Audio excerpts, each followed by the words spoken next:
A94. There are literally a dozen cars off to the side and into the wall here, including one semi. So this is right before Burr. Traffic is moving because it's still on the flyover ramp. So eastbound 8094 is still moving, but if you're trying to head eastbound on 8094 from Klein, head a different way. Okay. All right, Chuck. Okay. Hey, thank you so much. We appreciate it. Hey, by the way, welcome to everybody. Stay on the line, Chuck. Welcome everybody on Facebook, Twitter, and YouTube. I'm Jim Dietlow. Kicking it up a little bit later than normal here, but it's cold and it's 27 degrees outside. Chuck, the Loop 97.9 closed down yesterday. What happened? Well, it's a typical example of corporatism in media. You had a situation where you had one large company that basically started buying up stations in Chicago. You have sort of a conglomeration of media, especially in large markets. You got a lot of investors, a lot of people that literally, really shouldn't be in the business, just started buying up radio stations and TV stations, thinking they're going to make just a whole bunch of money, a boatload of money. And then, as it turns out, they didn't know how to run a radio station or a TV station. So you have one station buying up frequencies in Chicago, a second station running it for them. And then at the end of the day, unlike you and a lot of the small owners, these guys were literally just in it for the buck. They bought cheap, buy low, sell high kind of thing. And so in this case, they thought they'd make a bunch of money. They didn't. So as soon as Christian Media came along and wrote them a big check, they took it and so long to a sort of just an institution in Chicago. I think it started in 1977. You're a little bit younger, Chuck. I remember when the Loop started, and it was a big deal because we had a little bit juicier rock come to Chicago radio, and then they were a little bit edgier with their DJs, and it's just the time that came and gone. 97.9 will be going to Christian rock. It will be a non-commercial station, so they're basically just wiping it off the map of commercial radio. It's literally one of the things that I noticed doing all my traveling and, listening to the different XM radio and stuff like that. There's such these radio stations are just so vanilla. You have the same, B station and Q station and I Heart This. Wherever you go, you're hearing the same music. In a lot of cases now, you're hearing the same DJ no matter what major city you're in. It just makes local radio and what you do that much more important. Thanks a lot, Chuck. I appreciate it, buddy. Talk to you. Hey, everybody. Jim Dietlow here outside on the Indianapolis Boulevard. It turns into US 41 right there. Big truck right there. It's BT Trucking. That's for big truck. And if anybody out at Lake Central found I can't see that. Hold on. Bring that over here. Let's see. I need to talk to Bob in a second. And but before I do that, I want to know that if anybody found a big gray backpack full of some equipment at Lake Central, I don't know where I put it. I must have let somebody else take it home or whatever, but it had my headset in it. Ryan texted me at 5 o'clock, don't come without your headset. So I ripped my house apart for like 40 minutes trying to find this thing, and I don't have it. So anybody listening right now, we need to find that. Hey, let's go to Bob online, too. Hey, Bob, what's going on, man? Hey, good morning, Jim. I was calling about the Loop, too, believe it or not.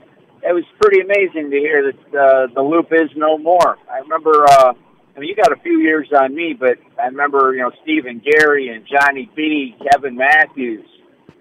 You just turn that on in the morning and basically kind of laugh all day. That was a great radio station.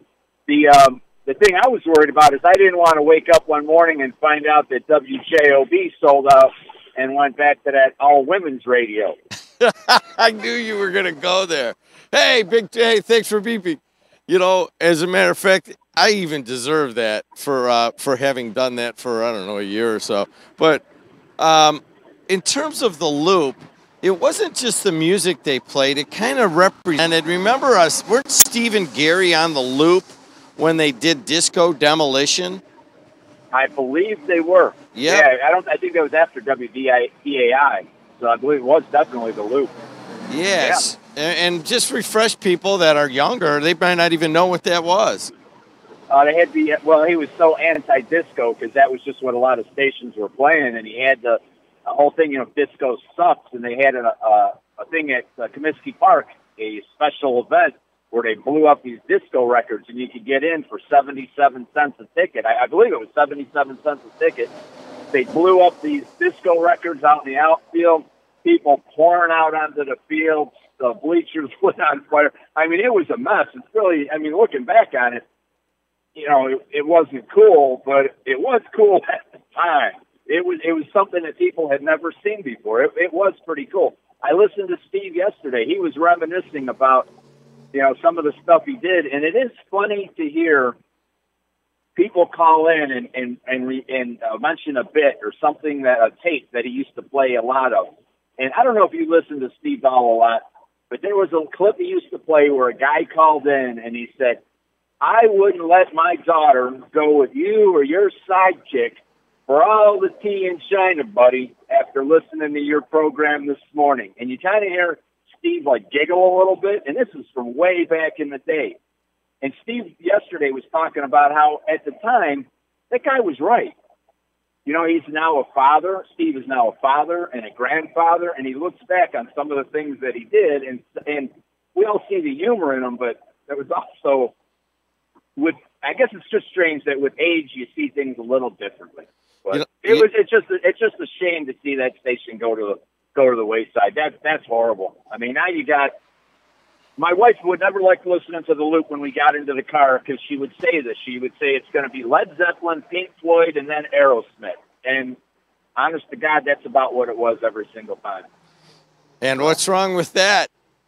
Well, you can't. I mean, there's got to be something different in there. I mean, it was the same Queen songs. It was the same Pink Floyd. It was the same Aerosmith. It really lost its edge. You know, I mean, it really did. It's just a shame to see it go. And I loved all the humor they had. Kevin Matthews. I love the Kevin Matthews show. Did you ever listen to him? Kevhead. Yeah.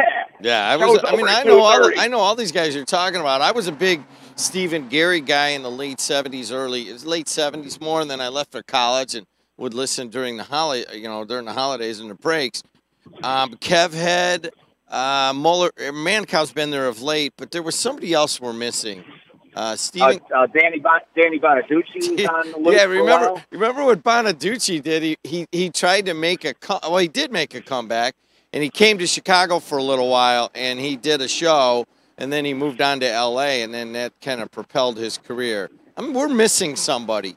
Kevin Matthews, Stephen Gary. There's somebody else. And I'll be honest with you, that's escaping me. I just remember, you know, turn the radio on in the morning and start laughing with Johnny B, and you kind of laughed all day. Johnny B, that's who I'm talking about. That's who we're forgetting, Johnny B. Johnny B once called a guy that I know, here, hang up and listen. I got background noise. I can barely hear you. Thank you. Johnny B once called a guy from Munster who's now deceased, and the guy had been drinking, and then he went out to his car, and he fell asleep in his car with the car running. And the police came up to it, looked at the cop, and he was a little bit out of it. And so he was standing still, and he acted like he was driving the car, like, you know, turning the wheel and, like, so out of it. So I think ultimately he got arrested. And Johnny B called the guy the next morning and was like, "Hey, man, what were you thinking when the cop came up to the window and you just started to drive again, even though you weren't driving?" And Johnny B also, was it Johnny B or was it, I think it was, remember the big cow above Howard and Sons? Didn't he have a relationship with that cow, or didn't he come down and ride that cow in a parade or something? But anyways, the Loop is no more. Here's what Steve Dahl said yesterday. He says, "As I look back on my 40 years on the radio in this market, I am reminded almost daily of the Loop's impact." Hey, thanks for beeping. Not only on my career, but also rock and roll history in Chicago and around the world. They just don't make brave, risk-taking local radio stations like that anymore. And it's a big one, man. The Loop goes down, but we got other stuff to talk about. I want to talk about Eppo. Eppo texted me yesterday. Eppo is a Puerto Rican guy whom Ramon says kind of looks like me. And then when I finally got with, I finally met him. I'm like, dude, he may not look exactly like me, but he carries himself very similarly.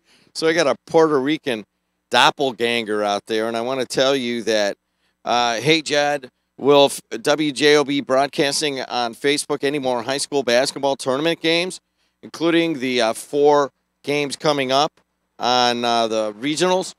If so, I really need to get Facebook. Yes, Eppo, we definitely will be doing the weekend game. So you're going to have to get on Facebook if you want to see them. What else is going on in the Calumet region? Our own Shamari Walker is starting a fundraising campaign. He's got a GoFundMe page. I'll tell you a little bit about that.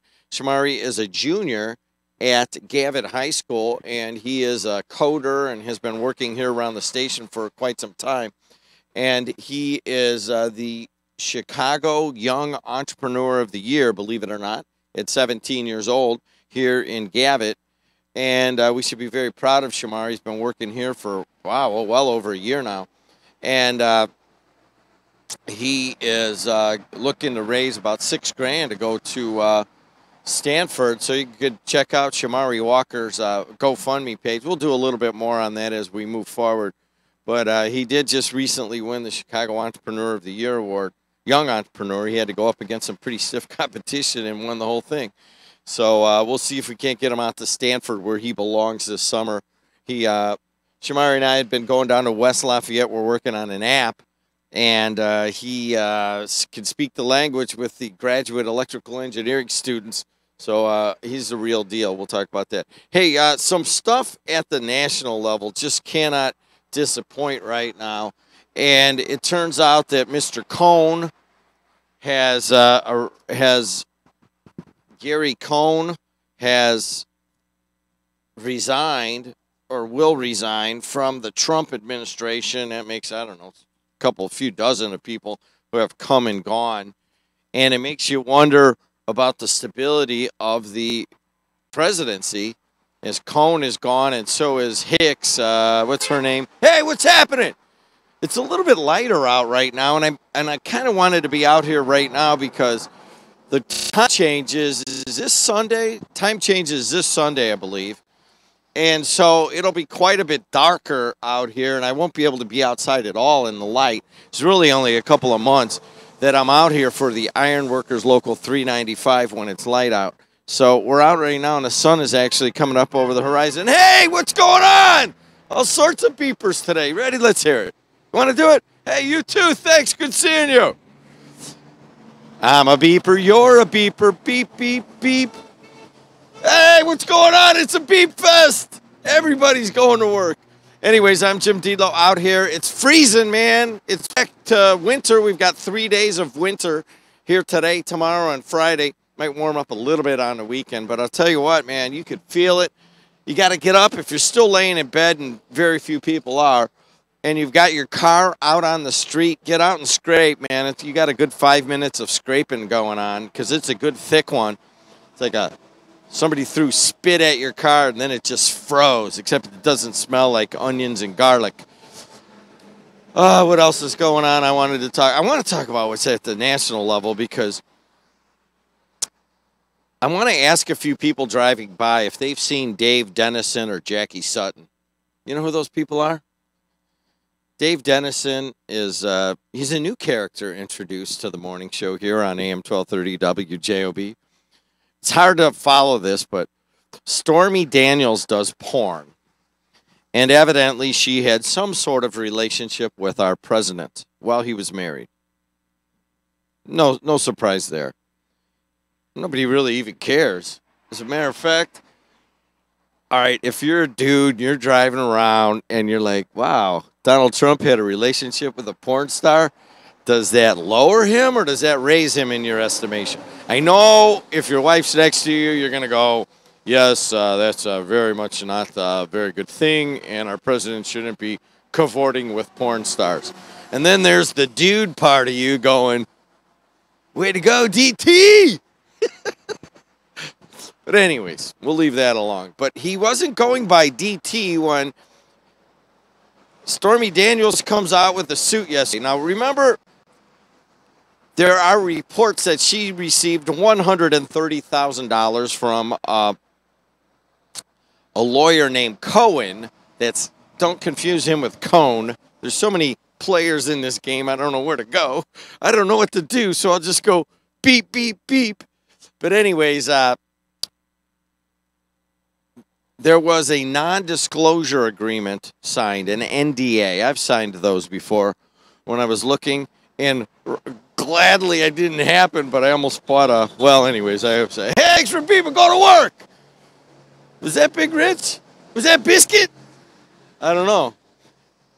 So Stormy Daniels reportedly signs this hush-hush thing, takes the 130 and says, I can't talk about it. And then it's filed in the court in Texas. And she signs her name as Stephanie something. Stephanie Humpher or something like that. And then there's a line right above it for DD to sign it. And that is a pseudonym for, reportedly, for Donald Trump. And what name was he going by on that pseudonym? It was not Jackie Sutton. It was Dave Dennison. So I was sitting there thinking, I couldn't sleep at night. I'm thinking, if Dave Dennison and Jackie Sutton walked into a bar, no, that doesn't work. If Dave Dennison and Jackie Sutton walked into a bar, would Mike Brown be there? Hey, are you Dave Dennison? No, that's Larson Danielson. Darn it. I missed that one. Hey, are you Dave Dennison? No, that's not it either. He's of Hispanic origin. So it's kind of a white guy, I think, with kind of orangish hair. Are you Dave Dennison? Oh, it's a woman. Are you Jackie Sutton? So Dave Dennison and Jackie Sutton are two of my favorite people now. And did anybody ever really go by a fake name for a while? I had a buddy that I he played quarterback, and I was the receiver and the running back in high school. And we'd go out to places, in bars and whatever. He came out and visited me for a long time in California, and he'd tell everybody he was Grant Putnam. I don't know why that always thought it was fun. You go to the bathroom, and I'd come back, and this girl go, wow, where'd your buddy Grant go? Hey, are you Dave? No, you're Jackie Sutton, aren't you? Are you Grant Putnam? Has anybody got a name that? Isn't that a great name if you're going to make one up, though? Hey, man, you got to put something on there. Put Dave Dennison. Come on, it doesn't get old. You know what? I can't be seen cavorting with a porn star while I was married. Unless I'm in a bar, then I'll brag about it. Hey, Big Truck. Are you Dave Dennison?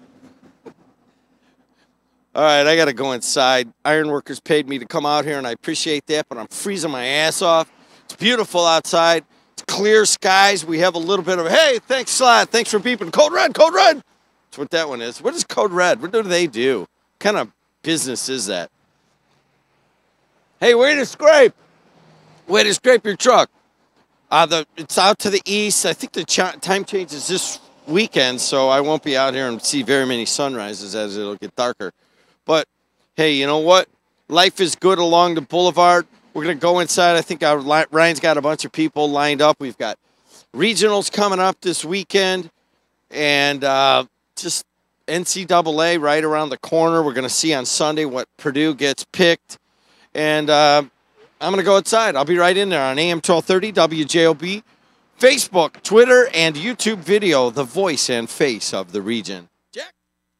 Ironworkers Local 395, through their contractor employers, the Northwest Indiana Contractors Association, are the workers you see building Northwest Indiana. They are the craftsmen building your schools, hospitals, malls, steel mills, and manufacturing plants. They support local charities, including Tradewinds and Chasing Dreams, and they coach your kids after work and on the weekend. They live, work, and contribute to all of our local communities' economic growth. To find out more about these organizations, visit ironworkers395.com or nwicontractors.org.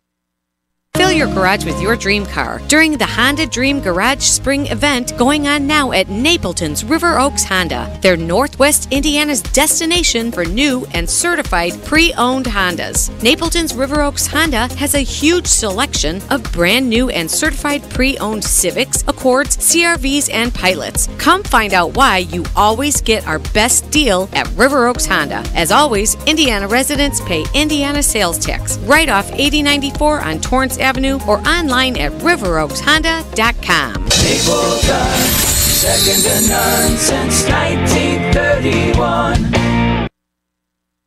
Do you have or are you at high risk for cardiovascular disease, also known as CVD or heart disease? Are you unable to take statin medications due to side effects? You may be eligible for a clinical research study being conducted to test the safety and effectiveness of an investigational medication that may help to reduce the occurrence of major CVD events, such as heart attacks and strokes, for patients with or at risk for CVD who are also statin intolerant. To qualify, you must be at least 18 years of age, have a history of or are at high risk for CVD, have not been able to tolerate 2 or more statins, and meet additional study criteria. Qualified participants will receive all study medication and study-related care from a dedicated team of medical staff at no cost. Health insurance is not required to participate. To find out more and to see if you qualify, call Cardiovascular Research of Northwest Indiana, LLC at 219-203-1990. That's 219-203-1990. Call now, 219-203-1990. I'm getting some good texts in here. Hey, what would the offspring of Jackie Sutton and Dave Dennison be like? I can't get over this one. Hey, if Jackie Sutton and Dave Dennison walked into a bar, what would it be called? As the preacher once said, the best kept secret in Lake County, Spike's Lakeside Inn 2. Restaurant and bar, Cherville, Indiana. Serving seafood at its finest. Lenten specials, also full sandwich and dinner menu. Homemade soups with full salad bar. For your adult dining in a comfortable atmosphere, come join us at Spike's Lakeside 2. Located at 21 East Joliet Street, Cherville, Indiana. Next to the police station, across from Town Hall. For reservations, call 322-4444. Serving Thursday through Sunday. Remember, 25% off your dining bill on Thursdays and Sundays. Follow us on Facebook. Hope to see you at Spike's Lakeside 2. You know, it's too bad that Halloween isn't right around the corner, because I don't really dress up for it. It's kind of like, yeah. But I'll tell you what. If I could get my wife to do it, wouldn't you like to go as Jackie Sutton and Dave Dennison for Halloween? And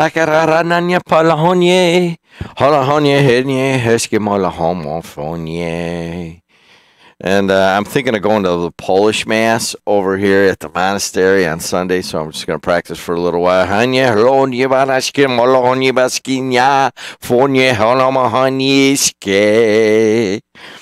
Anyways, boneless, skinless chicken breast, $1.59 at Strachan Van Til.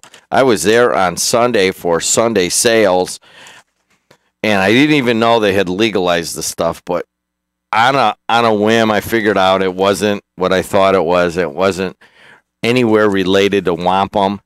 It wasn't anything green leafy substance. It was booze, and they're selling it on Sunday. But for a while there, Big Truck! Bud Light just went by. And I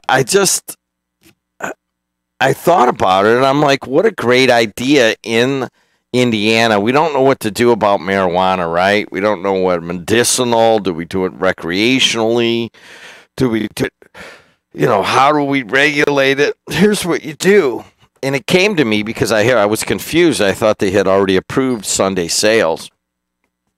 And that's what you do. You legalize it for 1 day a week.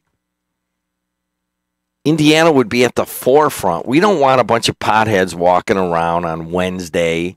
We don't want them on Monday. We don't want them on Friday even, or Saturday. We want to leave the bars full of people just drinking themselves into oblivion, okay?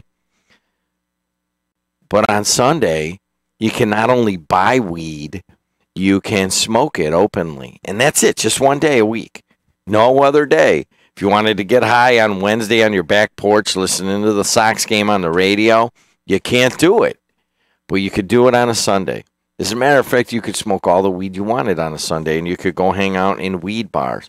They would be like, you know how they have these like pop-up art fest things where they have these, they take a building and they just throw in a big pop-up art fair, or you have little stands outside on the road, or in the summer, you get people driving around and they sell popsicles, or they sell burritos or hot dogs or whatever, or you have little, you know what? What do they call those big vans they drive around, and they sell the food in them?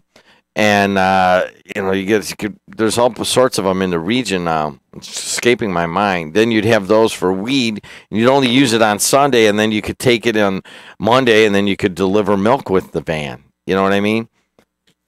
So by accident, I came up with the idea in Indiana, don't go for just 52 days out of the year. That's it. Just Sundays. Anyways, I don't know why that just is. It's growing on me. Like that should be the way it is. Hey, let's take a look at traffic. 294 around the city actually looks pretty good, and 80 going east and west looks good. That's a little bit surprising considering all the ice on the road right now. Bishop Ford starts to get backing up about 113th. All the way up to about 95th or 87th, maybe even further, 67th. So it's a little bit tight on the Bishop Ford into the merge. And then the Skyway and the toll road look good. The Borman I-65 US 30 Klein Avenue are moving, except if you're going eastbound on the Borman as you go into Klein Avenue, they have a problem with on the flyovers. I don't know if they just...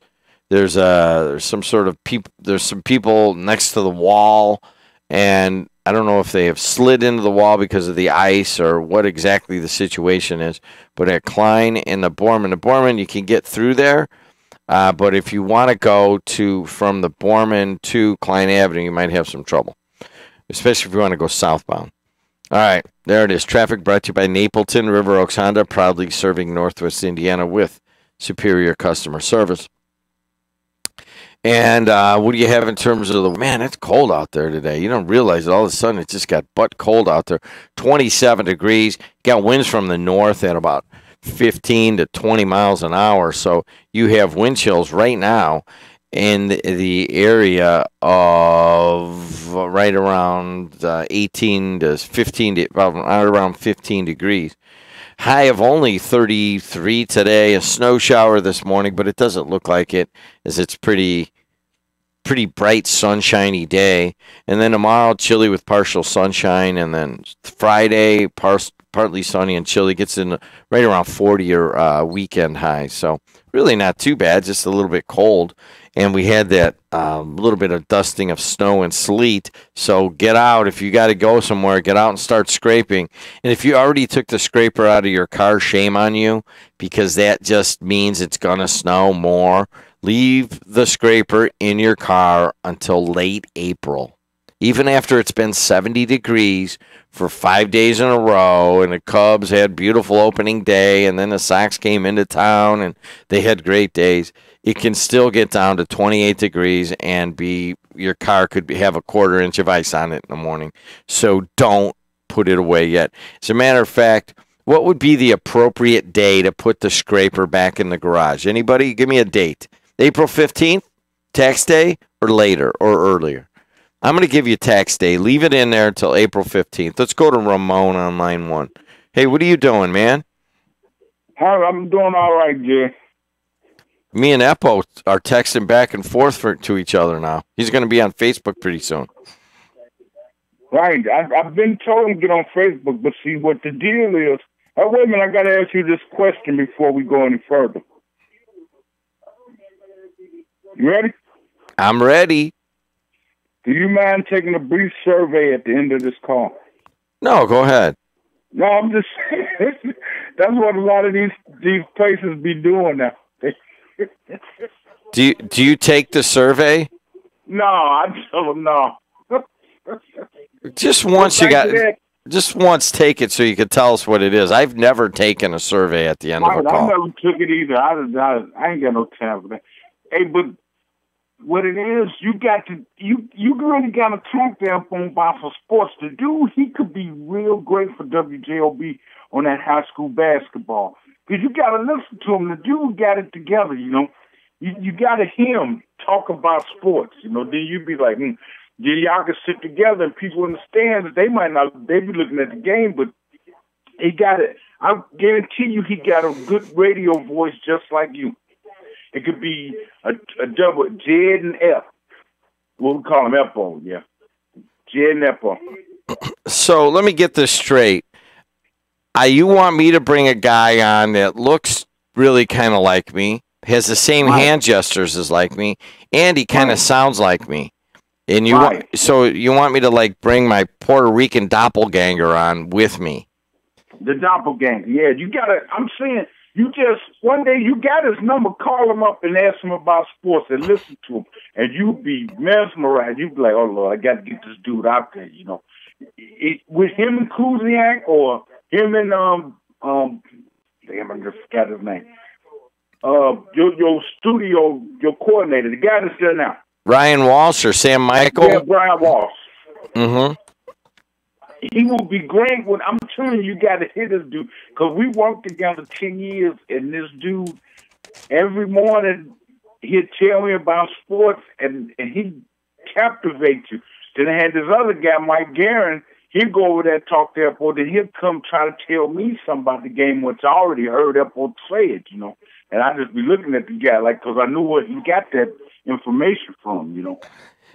You know, it still amazes me because Ramon told me for half a year I got to meet this guy, and then I meet him, and I'm like, dude, you got my hand gestures, and he talks just like me, and you're Puerto Rican, and I'm German Polish. How did that happen? You know, and he lived down the street from your wife before you met. Oh, in Little Calumet? Yeah, he lived on Griselli. Well, it just beats the hell out of me. I got a question for you. What do you think is happening with Donald Trump and the porn star? Man, I'm so through with that because, look, Jed, I'm telling you. Now, suppose, you remember when we grew up and you had your history class and you learned about George Washington. What they going to put in the history books now?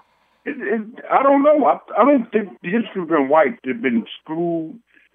What is these kids, my little grandson, when he get into high school, what they going to say about this thing? I don't get it. What can you say? Russian collusion, ball of confusion, porn star, his wife, I got the picture of her naked. What's her name? Melania Trump. You know, she posed nude, too, you know. Yeah, I don't know. I don't have an answer for you on that. I mean, it's almost difficult to talk about here on the morning show, but it is our president, and it is the reigning news story of the day. I don't know, but, you know, on the other side of that, Ramon, it's never boring. It's never boring. Right. It's always something going on, and I don't know. I mean, I'm a little bit thankful that there's so much entertainment every night. Yeah, but see, it's a reality show, and it ain't supposed to be like that. Because I'm telling you, Jed, you know what? If this continue, that means the world finna end. Because this ain't right. You know, ain't never had no stuff like this. This crazy. This is. I can't put my hand on it, but it ain't right. There's just some crazy stuff going on. All right, hold on a second. I can't put my hand on it, but it ain't right. Leave it right there. Thanks a lot. Thanks a lot, Ramon. I can't put my hand on it. Let me write that down. But it ain't right. I have a feeling that set of words is going to make it into my blog. And if you guys want to read my blog every couple of days, I write in there, and that is at jimdeedlow.com. Hey, I'll be back in 30 seconds. We got to figure out what's going on downstate. And once again, a little bit later, we're going to have Dave Dennison and Jackie Sutton in studio. Hey, Quips Trips, the flu season's here. Flu season got you down? Just left the doctor's office and don't want to wait in line at the pharmacy? Hi, This is Ellen from Quick Scripts Pharmacy inviting you to stop into any one of our 3 locations to experience our fast and friendly service to get you out the door and feeling better faster. We accept all insurances, have free local delivery, on-site one-on-one pharmacist consultations, and competitive pricing on generics and over-the-counter products. We are located in downtown Lansing, Illinois, downtown Griffith, Indiana, and our newest location off of 231 in Parrish Avenue in St. John, Indiana. Stop in today. Good morning, everybody. AM 1230 WJOB. Remember, eastbound on the Borman, you got a problem at Klein Avenue. If you're going eastbound on the Borman and you want to go south on Klein Avenue, you can't do that because there's so much ice and there's some cars backed up. Hey, let's go to Kevin Brinegar, the president and CEO of the Indiana State Chamber of Commerce. Kevin, thanks for calling in today. Good morning. How are you doing? All right, man. It's 7:30 there, so you've probably been up for a little while, is my guess. Yeah, I'm showered and got dressed and ready for the day, and noticing a light dusting of snow we have out here. Sounds like you've got it maybe a little worse up there. We do. Well, we just get it colder. You know, whatever you got, it's like it just freezes in place, and then you got this. You have this north wind off the lake; it just goes right into your bones. So it's a cold day up here. Hey, listen. Let's talk about the state legislature. I want to start out with this one. I did a little Facebook Live video of going to the Strachan Van Tills and being the first person in the Strachan Van Til chain up here, and maybe the first person in Northwest Indiana to buy beer on Sunday. It was a huge effect. Well, it was long lines and folks down here. I think the governor himself was first in line at a liquor store not too far from the governor's mansion. I bought I'm calling it a commemorative bottle of bourbon and put a little sticker on it that said first Sunday sale purchase. And I'm going to hang on to that for the memory. You know, there's a little bit of difference. Now we're talking, slight difference in weather from Northwest Indiana and Indianapolis. A guy pointed out to me, I'm like, well, why is it, I was watching, you guys were an hour ahead, so I was watching all the huge lines down there, and what a big deal it was to be able to buy liquor on Sunday. And then up here I went out, and it wasn't as big a deal. And then a guy brought it to my attention. He's like, why would it be that big a deal? Our whole lives you could just drive over to Lansing and get booze. Exactly. Where here, you're at least an hour away from the state line in any direction. So not nearly as easy or convenient until, previously to go somewhere to get it on Sunday. So, yeah, you're right. Up there, maybe not as big a deal because it's a short drive across the state line. Indy Star says this, like the rest of the country, Indiana is struggling to find enough qualified teachers to fill its public classrooms. Lawmakers have proposed a possible solution, unlicensed teachers. Have you been following this one? Yeah, we've been following this one. This has been kind of a long-term trend that has been coming and makes sense if you think about it, because the teachers who were baby boomers are hitting retirement age, and so we've got that population bubble that's moving into retirement age, and many longtime teachers, and yet our school enrollment population statewide has been pretty steady for 15 or 20 years, so we kind of need the same number of teachers, but yet we've got a lot of folks retiring. We've got, when those teachers began, teaching was comparatively a higher paying profession, not so much now, and that whole dynamic has created some shortages both here in Indiana and across the country. So we're starting to discuss other alternatives. Another one that's being discussed is allowing teachers in shortage areas like math and science to receive additional hiring stipends or other things to fill those shortages and maybe attract some people out of the private sector and into the teaching ranks. I mean, what exactly is the issue here? I was reading some of the Indy Star. They're talking about some of the teachers that aren't able to pass some sort of a licensing board test I mean, would that go away, or what exactly are the specifics here? Well, that's another part of the issue. Is several years ago, the General Assembly said, if you're going to teach in a particular subject area, you need to demonstrate that you have mastery of that subject area. And so there is a teaching licensing exam, and a number of folks going through schools of education at the university and college level when they get done, are not able to pass that test. And sometimes after multiple tries, and so they're not eligible to get their teaching licenses. And so one of the proposals that you touched on here is to relax that and let them go ahead and get their license anyway.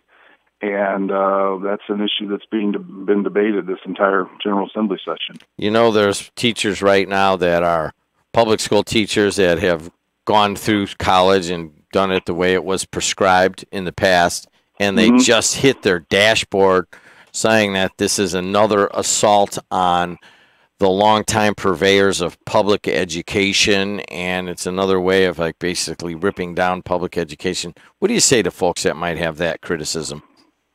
Well, let me make sure I understand your question. Are these folks saying that they don't want these new teachers to get their license when they don't pass the test, or that they don't think that there should be a licensing exam in the first place? No, that they want the people to have to demonstrate expertise in the area that they're teaching, so that that we can make sure that we have qualified people. In other words, there's reasons for the licensing, and we're kind of pulling back on those reasons. And we agree with them. We think that, if you're going to teach math or science or language arts or foreign language, that you should have classes in that subject area in college, and then be able to demonstrate mastery of that subject area, so that you're truly qualified to teach the subjects that you're teaching. And so in that regard, we agree with the teachers.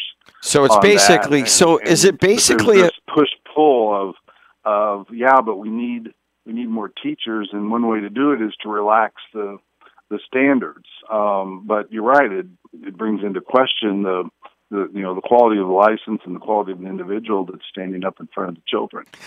So basically, and thanks for kind of going through this. I don't really know the details of it. Basically, the bill that would make this happen would almost make it like you could, like charter school teachers that don't have to go through the licensing as much.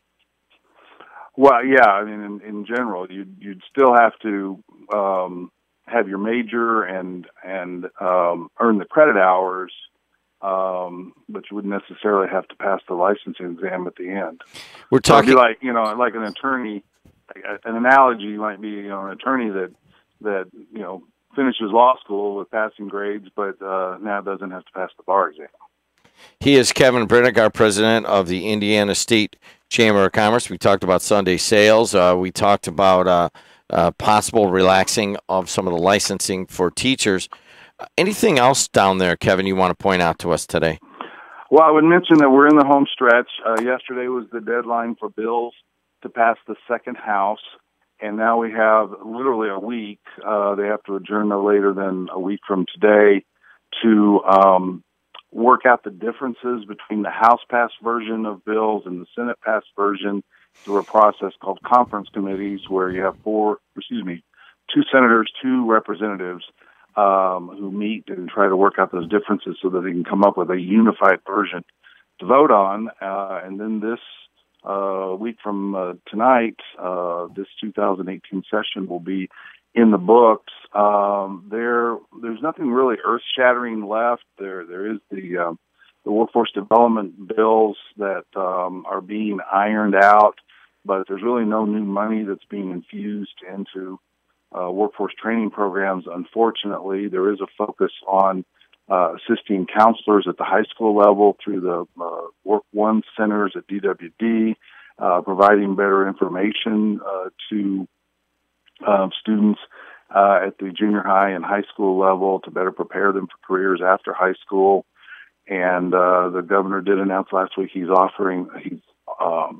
establishing, rather not offering, an office of apprenticeship and work-based learning that we think will be important to expand opportunities both for high school students and for returning learners, those that have already been out of high school but want to come back and enhance their skills. And obviously that's desperately needed because we hear it from employers all over the state that they can't find enough skilled workers, and it's indicative in our very, very low, historically low, in fact, unemployment rate. All right. Sounds good. We've tried to keep up on what's going on down there. It obviously hasn't had the panache of, say, past sessions. I mean, there's I think that's a good description, actually. Well, go ahead and use that in your circles because no one I'm going to steal that. Kevin, thanks for keeping us up to date. We'll talk again. My pleasure, and enjoy visiting with you every time. Okay, thanks a lot. Kevin Brinegar of the Indiana Chamber of Commerce. Dear Shamari Walker, congratulations. We are pleased to inform you that you have been admitted to the 2018 Stanford Pre-Collegiate Summer Institutes. And we are glad to offer this to you. Shamari Walker of Gavitt High School in Hammond, Indiana, was selected to attend the program. There are several courses. Here's what Shamari says. I will travel to California and live on Stanford University's campus for 3 weeks. During my time there, I will meet many students with the same desire and passion as me. I will visit several tourist attractions, study my courses intently, and improve my knowledge on business and being an entrepreneur. A Stanford professor will also write me a letter of recommendation that I may use on my college applications. So for those who don't know me, I am a highly intelligent young man who prospers through any given situation. I started my own tech company at 15. I've presented in front of 500 CEOs, entrepreneurs in Chicago, and I received the Young Entrepreneur of the Year Award in Chicago, and I have a 4.1 GPA, and I'm in the top 10% of my class, and I play the trumpet, baritone, and chess, and have been in the academic Super Bowl. Stanford is my dream school, and to attend this program over the summer will really help me experience the life of a student there and much more. That's from Shamari Walker on his GoFundMe page.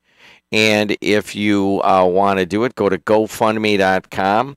Stanford, GoFundMe.com and type in Shamari Walker, Shamari.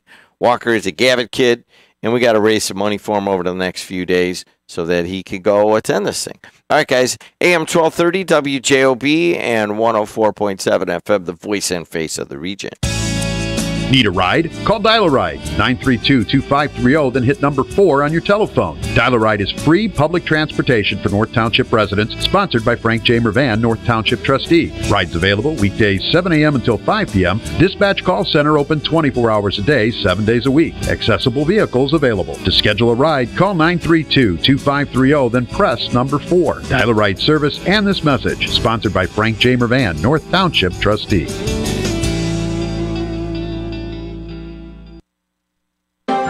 Rush Radiosurgery deploys revolutionary technology in the fight against prostate cancer in just 5 outpatient treatments. With radiosurgery treatment for prostate cancer, there is no pain, no surgery, and you can go back to your normal activities right after treatment. Prostate cancer does not fight fair, and neither should you. For more information, contact Rush Radiosurgery at 312-942-4600 or visit us at rushradiosurgery.com. No case is typical. Results will vary by patient, and there's no guarantee other patients will experience these results.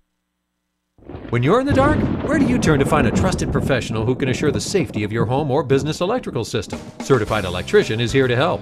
Looking for a highly skilled electrical contractor for your next construction project? CertifiedElectrician.com is where to find one. We connect you with pre-screened electrical professionals living right here in Northwest Indiana. Experts in residential, commercial, voice data video, and signage. Certified Electrician can fulfill all your electrical needs. Visit CertifiedElectrician.com. It's National Cereal Day. What's your favorite cereal? I know what my favorite cereal is, but now that I'm not eating the gluten, He likes Raisin Bran. I loved Raisin Bran. And my favorite, though, it's kind of addicting. If you start eating it, you can't get away from it. So don't ever. What? Cocoa Crisp? Cookie Crisp. I never heard of that one. I've heard of Cocoa Crisp. Cookie Crisp. Have you guys ever heard of that? Ryan's is Cocoa Puffs, which are good. Mine has always been Cap'n Crunch. And that is just, it's just like coated candy in milk, melting. And then you get it just to the right consistency. You can't leave it in there too long. And you can't eat it right away. So you're better off putting a little bit of Cap'n Crunch on the bottom of the bowl, pouring in some ice cold milk, and then sitting for a second, maybe like 20 seconds, letting it get just to that right consistency so that when you scoop it up, it goes right into your mouth, and then you push the spoon kind of the top of your mouth, and it kind of scrapes on that elephant skin on the top of your mouth, and it just kind of sits there, and then you have to chomp on it for a little while, and then it makes a little bit of air bubbles in your mouth, so a little bit of milk just comes right on the front lip, and if you don't have lips, then it'll just come right onto your goatee, and then if you don't wipe your goatee right away, a little bit later in the morning, you'll go, what smells, man? It smells around here. It smells like kind of like just a little bit like some rotten cheesy kind of stuff. And then you realize that you turn to your left and you walk over there and you're like, it smells. You go, that smells over here. And then you walk over to the other corner of the room. You go, it smells over there. And then you put your hand on your goatee and you just kind of like trying to figure out what smells. And then you go, and then you smell your fingers because you touch your goatee. And then you realize that little bit of milk from Cap'n Crunch has dripped down into that little forest of gray and black hair on your face, and it stinks. All right, what do you have in terms of traffic? 294 around the city looks pretty good. 80 going west looks good to Bishop Ford. From, say, 115th on up to about 67th. This is moving along up until that area, and then it's stop and go in that area, as you can see on the screen here. A little bit, it's heavy, but moving a little bit further on. So I give it a mild watch of Bishop Ford right now, mainly because the Dan Ryan's a little bit questionable. Skyway, Toll Road, Borman. Skyway and the Toll Road are moving along well. You do have some slowdowns east and westbound at Klein Avenue because of problems on the flyovers there. It looks like we had some people go into a wall earlier, and you were able to go on the Borman in both directions because it was basically on the flyover ramps that was the problem. But now that's affecting the westbound mostly and a little bit on the eastbound on the Borman at Klein Avenue. I-65, US 30, Klein Avenue itself is actually moving. It's just you might have trouble getting off of it onto the Borman. But I got to tell you, they're going to change the time on Sunday morning. So we're not going to have this, but this early. What is it? It's 6:50. It's beautiful out right now. I love doing the show when the actual sun's out. I mean, there are times in November and coming up here once they change the time where I'll do almost all of the show in the dark. And that's tough, man. I mean, but, I'm getting up and the sun is just over the horizon and I'm getting out of the show at 8 o'clock. And so get out and look at this right now. It's beautiful. And part of the sunrise that is out to the east, it's out to my left here if you're watching, is that there's just some clouds around it. I mean, one thing is a sunrise where it's just perfectly blue sky and it comes up and you go, oh, wow, that's neat. But that can happen any day, and it could happen on you anytime. Now there's some just stray little clouds here and there, and it gives it if you were to buy a greeting card that said Happy Communion, that would be today's sunrise. It has a little bit of godlike look to it. Anyways, I got stuff to talk about, and I got people coming in right now. If you got something on your mind, call me 219-845-1100. I want to go a couple of things. One affects radio. After 40 years, the song is over for The Loop. a Christian broadcaster takes over WLUP-FM, marking the end of an adventurous era at a rock station. Shock jock Eric Muller signed off from Man Cow Morning Show on WLUP-FM 97.9 for the final time Tuesday, following the announcement that the station is being sold to Christian broadcaster Educational Media Foundation for $21.5 million. Was the last live shift for the on-air personalities at the legendary classic rock station, better known as The Loop, before it switches formats Saturday to adult contemporary Christian music. WLUP will air rock music without disc jockeys and Mancow and his staff, they've all left the building, said Marv Nyren, market manager for Cumulus. And the purchase agreement, blah, blah. We're really excited about being able to get into the Chicagoland area, says the guy from EMF. So what does that mean? We heard from a couple guys early, and I'll tell you, I remember the day or maybe right the week that the Loop had come on the air. It was a momentous occasion for, what was that movie with Grey Poupon Mustard? Wayne's World. You know, I mean, this is kind of Wayne's World dudes. There's another movie where the quarterback and they have a big ritual after school, and they beat on the younger kids. What, Dazed and Confused? That's my days, you know. I would spend a lot of Dazed and Confused, and then I drove over to Wampum listening to The Loop. And as Bob called in earlier, he said, my wife won't listen to it because it's either Aerosmith, Led Zeppelin, Pink Floyd, or the Rolling Stones. And I'm like, yeah? And? So that will be missed. But you know what? I got to tell you, like, when you sit here and you bemoan something, and then you realize you haven't used it in a long time. In other words, I haven't listened to The Loop in a while. It's kind of been eclipsed by WXRT, which, in all irony, I believe started out of Hegwish Records with Don Nelson over here. And I remember driving to Hegwish Records. I want to say it was cold out, so maybe the Loop must have started in the springtime or something. I don't know. If we can get a date, give me a date on that the Loop started, will you? So I could get a better feel. I mean, it was colder. Maybe it was a cold summer day, but it wasn't snowy, ice cold. And we're driving out there, and The Who had just come out with a new album. So I went in, we listened to it all the way there, just kind of bopping our heads on a stereo. I don't know if it was Tony Nelson, or I think it was Tony, maybe a guy by the name of Tony Nelson driving. And we drove all the way over to Hegwish Records, and then I bought the Who album. I don't even remember what Who album it was, but man, I just remember rocking that out, just driving my mom and dad crazy with that thing. And it was all because of just playing it over and over, all the songs off of the brand new Who album. And then Steve and Gary with Disco Demolition, and then you've got Johnny B was on there, Kev Heads. But here's what happens. I know that people are going to kind of blame. What do you want? I was just going to ask you, is Loop Fest canceled in August? It was supposed to be Leonard Skinner's last time coming to Chicago. They're giving it up, and are they really? Yeah. I heard on Loop like last week that it was supposed to be the last time that Leonard Skinner's coming to Chicago. They're hanging it up at the end of the year or early next year.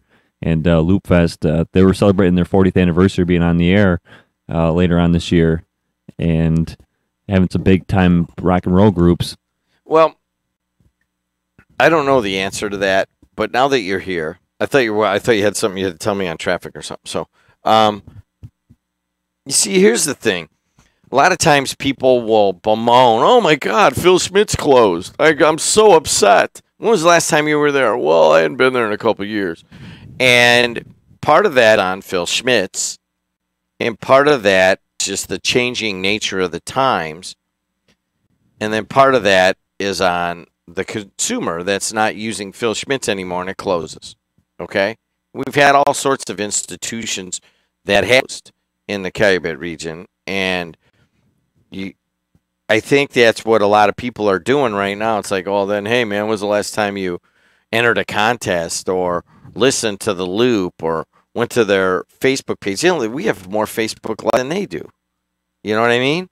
So, you know, of their page, way more. They have like 7,600. Well, it's just all old guys that like their page.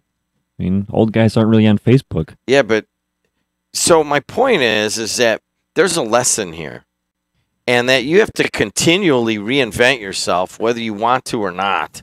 And there's a lesson that you can't just do the same thing. They're doing the exact same thing they did in the late 1970s.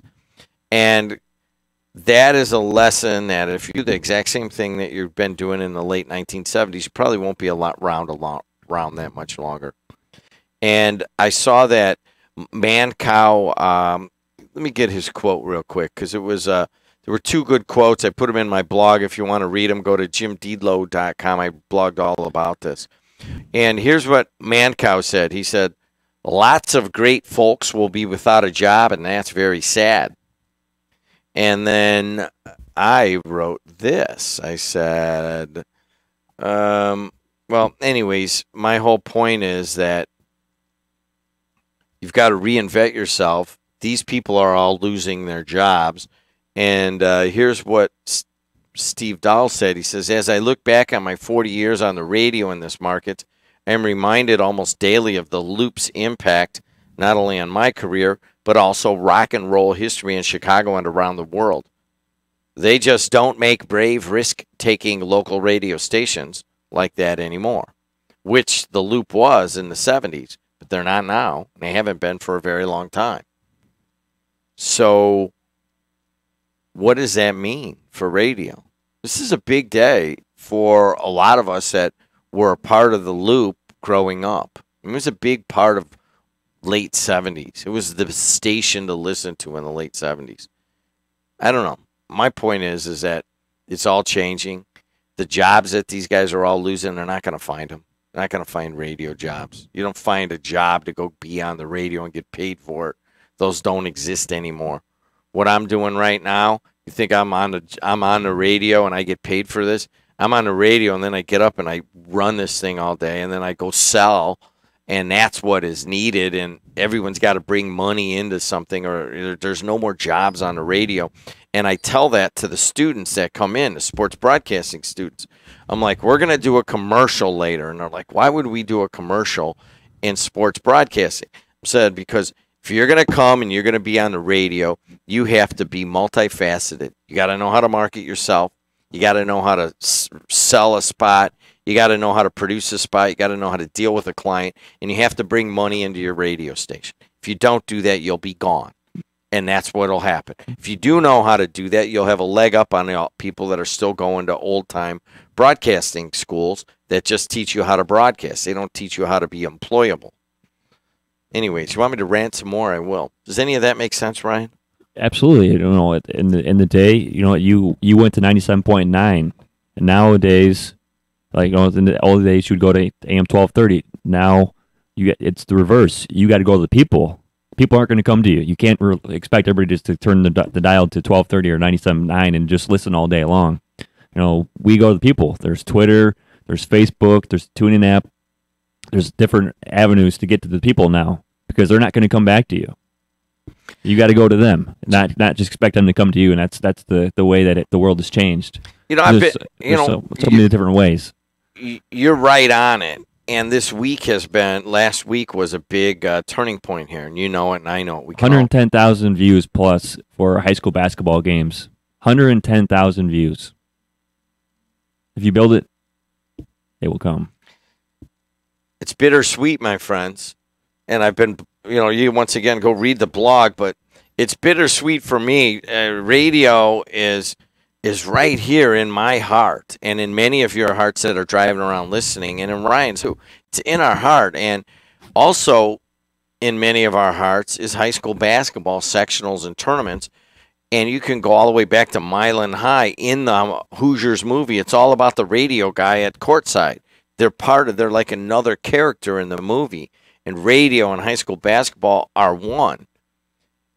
And honestly, I feel like, oh wow, way to go! We thought maybe if we got lucky, we'd get 80,000 or 60,000, maybe on the outside most 100,000, all the way through the tournament. We don't know if people are really ready for high school basketball on Facebook Live video. We've well surpassed anything that we thought would happen, and we have regionals coming up, and then we have semi-state if somebody makes it. So it could get way higher than 110,000 views. So I honestly feel a little bit sad that the strong bond between radio and high school basketball is kind of being broken down, but it's also moving on to the next level, and it had to. Basketball was suffering. Radio's dying in its own way slowly. And TV's next. And TV's next. Streaming video on your phone, that's where it's all going. Cord cutting, cost cuts. And Ryan, we've taken a lot of hits from people that were mad that we were moving into streaming video and pushing all of this technology and bringing all these students in. I haven't heard from one of them in the past week. Not one. And there are some nasty people that have been nasty to us on Facebook and nasty to me personally in the public. And all of a sudden, it's like, all right, well maybe you're right. People that don't believe it, I mean, look at 97.9. They're gone. Chicago Bulls lost their deal in the middle of the season because of lack of advertising, lack of listeners. Chicago White Sox, again, have a new radio home. The Cubs, they lost WGN Radio because they weren't getting listeners. They weren't getting advertisers. I mean, right in our backyard, Chicago, it's hitting big places. And the TV stations are next in Chicago. On their radio they are, but on their video and they're all killing it. I mean, Big Ten networks. The Cubs last year, they did Facebook Live broadcasts for ABC, and I think WGN did one or two as well, but ABC did like about 10 of them. The model in terms of high school basketball is the Big Ten network. It was kind of fading, and a lot of people weren't really covering the Big Ten on radio and so forth around the state of Indiana. And then the Big Ten Network came around, and every night you can get all you want on Big Ten basketball. Hey, anyways, the loop's going away, man, and I'm bummed about that. 219-845-1100. Also, Jackie Sutton and Dave Dennison are going to be in here a little bit. Let's go to Lenny on local 599 phone line. Lenny, how's it going, man? Hey, Jim Deedlow, love your show. Are we really going to miss the man Kyle and his prank calls? I don't know. Hey, I remember riding my 10-speed bicycle out to Head Records to get a loop sticker or a bunch of loop stickers when I was 14 years old. Man, looking at them albums and them plywood bins, man, and Steve Dowd and his funny voices. Wow, talk about history. Still got my loop shirt. It's a little tight, but and some of the iron-on letters fell off, but I think I still got a bumper sticker somewhere in my tool chest, and my golly, I'm gonna put that on eBay. A loop sticker on your bumper used to be a sign of freedom. You rocked that loop sticker, man. That was better than WMET. That was better than any other bumper sticker you could have. Better than KQX. Better than MET. And that shiny time in WXRT. Oh, that was for the wine and cheese sissies. I disagree. I think that WXRT is the place to go, and that's kind of where I listen when I want to hear some music. They play too many commercials, though, now. There's way more commercials. They do. Oh, man. Oh, it's painful. It is painful. Terry Hemrick, yeah, okay.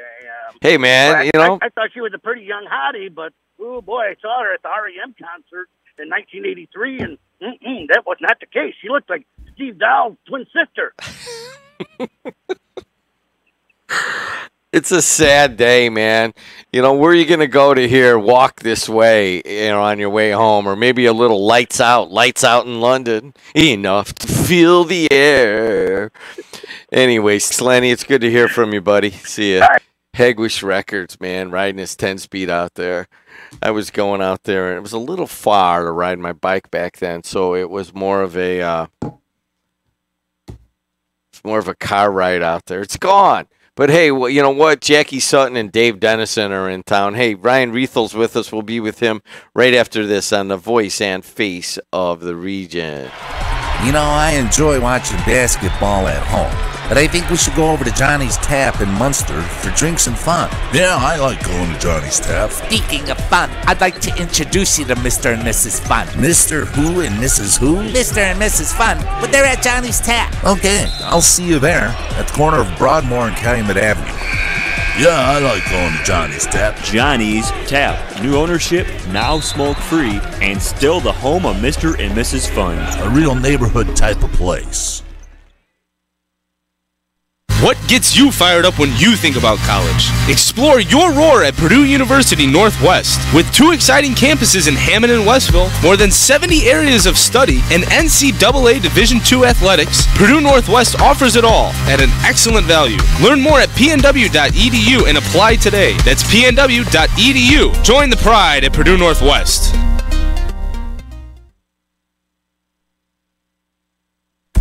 The Greens scheduled a no-cost home energy assessment with NIPSCO, who helped them install a new shower head and insulated their pipes.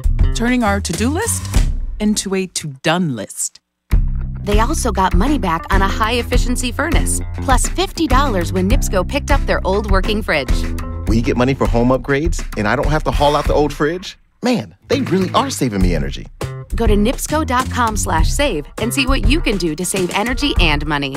Good morning, everybody. 7:08 in the Calumet region. I'm Jim Diedlow, host of JED in the region, hanging out. Let's take a quick look at traffic. 294 around the city, looking pretty good. 80 going east and west looks good to Bishop Ford. Still about the same. It's tight from 115th on up through the southern end of the Dan Ryan. Skyway Toll Road look good. The Borman has that problem at between Klein Avenue and Burr on those ramps. And westbound Borman is getting really dicey right now. If you're trying to go westbound on the Borman, it's backed up from Klein Avenue almost all the way to Broadway, stop and go, and that sucks. And the I-65 looks good, and Klein Avenue looking good. Traffic brought to you by Napleton River Oaks Honda. And in terms of the weather, it's a high of only 32 today. Right now it's 26 degrees here at the Strachan Van Til Studios on the campus of Purdue Northwest. And you have a wind of about up to 20 miles an hour coming off Lake Michigan. So it feels pretty chilly. Feels like it's 16 degrees out right now.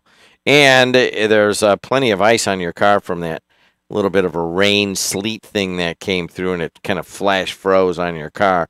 Doesn't get over freezing today. Maybe tomorrow it does, a high of 35 tomorrow, and then Friday a high of 37. By Saturday it will get into the 40s. By Sunday when the time changes, you got mostly cloudy, and you get the idea. All right, everybody. What is today? Today is, we did that. Weather brought to you by a Laborers Local 41, of which I, of course, am a proud alum of that fine union. All right, speaking of unions, speaking of unions, hey, Ryan Riethel, how are you? Good morning. Doing great, Jed. You know, I hate to bring you into my inaneness, but I got a question for you, right? Do you ever come up with, like say there was a woman you met, or for whatever reason you needed a fake name? Do you ever have one? Everybody kind of has one in their pocket. My buddy had one that was called Grant Putnam. Oh, and man. So I adopted that. Once in a while it'd be Grant Putnam or Alex Schmidt-McKinn. You never had one of those?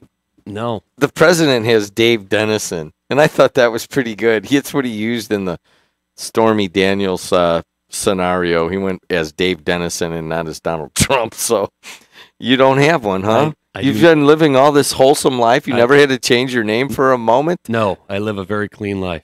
Oh, gosh. Good. Where'd you grow up, Riethel? Maryville. Graduated from Maryville High School in 95. In 95? Yes, I did. Really? You don't look that old. Thank you. Still got that boyish grin. Me and the Loop have celebrated 40 years. So the Loop came on in 1977, and so did I, because I heard you getting in on the Loop at the end of the era there. Hopefully it's not the end of my era. So you were born the year that the Loop opened? Yep. Chess Records bought it and changed it from, I think it was WDAI or something like that, and they changed it to LUP, and it closed down yesterday. Wow, that's a sad day. It goes right to old rockers right now are just like, you just hit me in the gut. You know how many 697 guys listen to the Loop? A lot. You know, they put those little, like, old, really old boom boxes at the job when they're inside, and invariably it's on the Loop. Yeah, but we've come a long way now. It's either, the DeWalt radio or the Milwaukee radio, and we're a little high-tech now. Yeah, that's true. Nobody carries those little cheapy Motorola's or anything like that. They're all, those Milwaukee radios are nice, Really too. nice, yeah. So 697 and Certified Electrician, our big sponsor here. You guys hear that a lot. And we won't go into that so much as we will the American Red Cross. Needs some blood, my friends. There's been a lot of stuff going on in America, and they're a little low, and 697 is going to try to help them out. Tell us about it, Ryan. So every year we do 2 blood drives, one in the spring and one in the fall. And historically for us, the spring blood drive has been our bigger turnout, although both do very well. Historically, we always do over 100 pints, what we collect, which is enough to save over 300 lives, something we're very proud of there. Last spring, we did 154 pints, which is the record that we've ever done there. And we're looking to beat our own record here this Friday. Last spring? Last spring. I think I gave last spring, or was it in the fall? You were there in the fall. I was there in the fall. So I'll come out again. And partly is I have this O blood that they want. And every time I go in, they're like, oh, thank you. And I'm like, all right, I'll come again. But I'll be there and giving some blood on Friday, 9 a.m. to 7 p.m. Now, do people have to get an appointment, or can they just show up, or what? So if you go to the Red Cross website, you can set up for an appointment. But they overstaff our blood drive because they know the great turnout in the space and the location where we could spread some folks out in there as well. So with that, most people like to just come in there at whatever time, because then it doesn't bind anybody up. Hey, I'm just coming in after work, or I got out of work a little early, or some of the guys getting rained out during the day. Some of the guys working 410, so you can come in a little earlier. A lot of our retirees will come in at any point throughout the day, some of the slow spots. So come on in. So when retirees come in, it's kind of like a long production. I mean, they're there and they want to be there because they don't have anything to do. They want to talk, and they're okay to wait in line. And then, of course, they're there about a good hour after they're done giving the blood. So it's a good 2.5 hour thing for them. It's like a social visit, you know. And I ran into a number of them when I was there last time. As a matter of fact, typically when you give blood, you like to just kind of relax and sit there. And when you go to the electricians, there's so many very friendly people around. There's not a lot of relaxing. It's actually a lot of tall tales being told. So it's kind of a social occasion also. And part of that is that you guys are having grilled hot dogs, chips, all that stuff. And what else are you giving away? So we got a raffle going on for a $100 gift card for the Blue Chip Casino. We got another raffle for a $100 gift card for the Bass Pro Shop. Chick-fil-A has stepped up. They want to give everybody that donates blood a voucher for a free chicken sandwich. Culver's is going to give everybody a voucher for a free pint of frozen custard.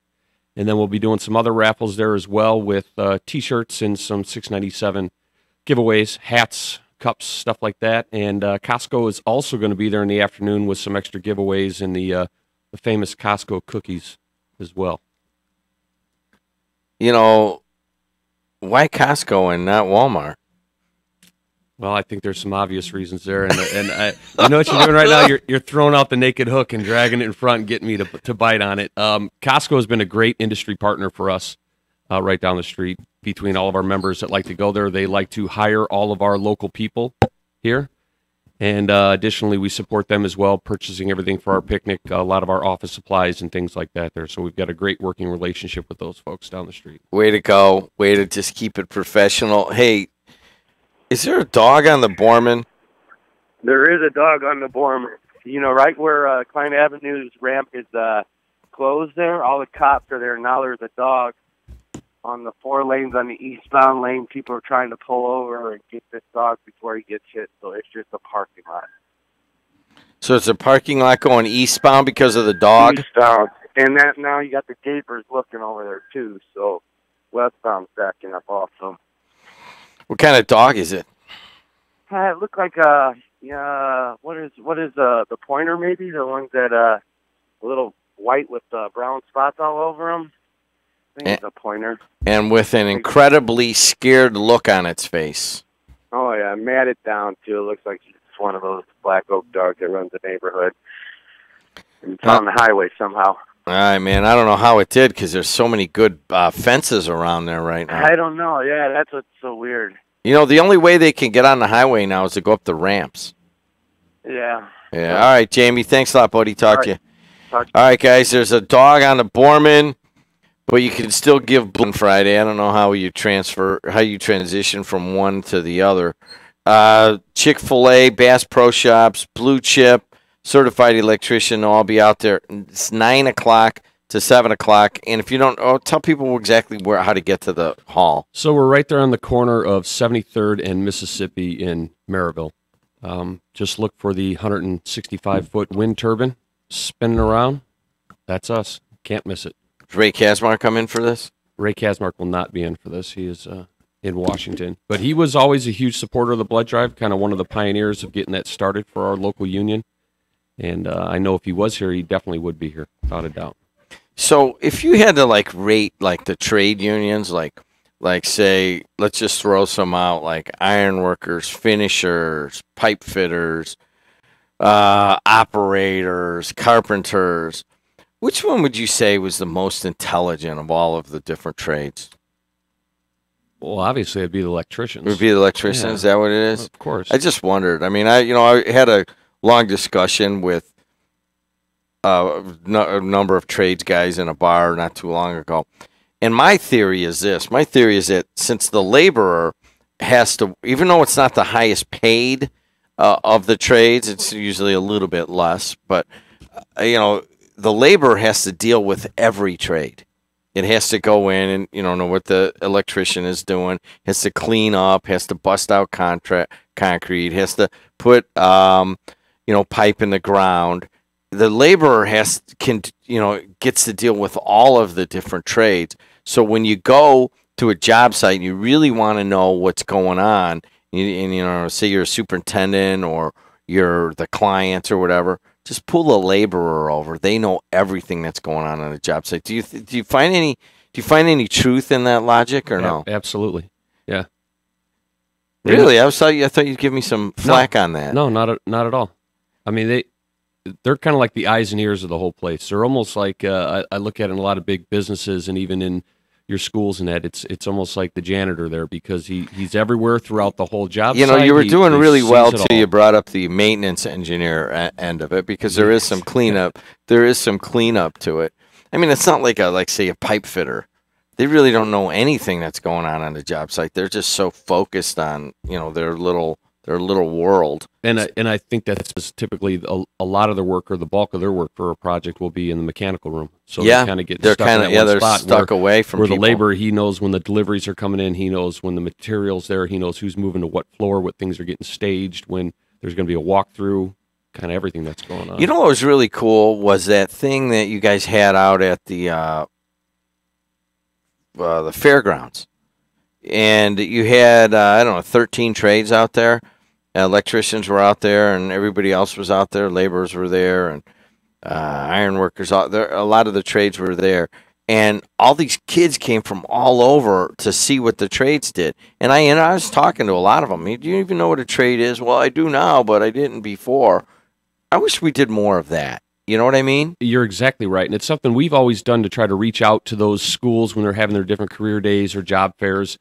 We've done it in the past to where with the Construction Advancement Foundation, they would have all the guidance counselors on a chartered bus and take all the guidance counselors around to the different apprenticeship schools here in Northwest Indiana to kind of expose those guidance counselors because they're with the students. So they could, of course, introduce them to it because that's where it starts, is getting that message out. So this year we changed it up to bring all the students through, and it was a very organized, timed event. I think they had 12 to 14 minutes at each station. So you would go to the electrical booth, bend some conduit, pull some wire, hook up some plugs, switches, find out about it. The buzzer would ring. You go to the next booth. They're laying brick and block and tile, and then you go to the next booth. They got drywall going up, metal studs, and that with the carpenters. Or Ironworkers had a great setup there with all the steel beams and that was going on. It was great, and we're going to do that again on a yearly basis. Yeah, they also had the tripods out there with, I don't know how to operate those new ones that are GPS based. I knew how to operate the old ones that were basically laser based or that kind of thing, but they had the new tripods out there.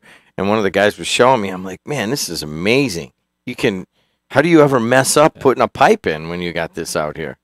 Technology's gone a long way. There it is. Everybody's. He's Ryan Riethel. Hey, come out Friday. There'll be a bunch of electricians just kind of hanging around the hall. I love going out there. I'll be out there. I don't know when. But the hall is right off I-65. You can see the big turbine there.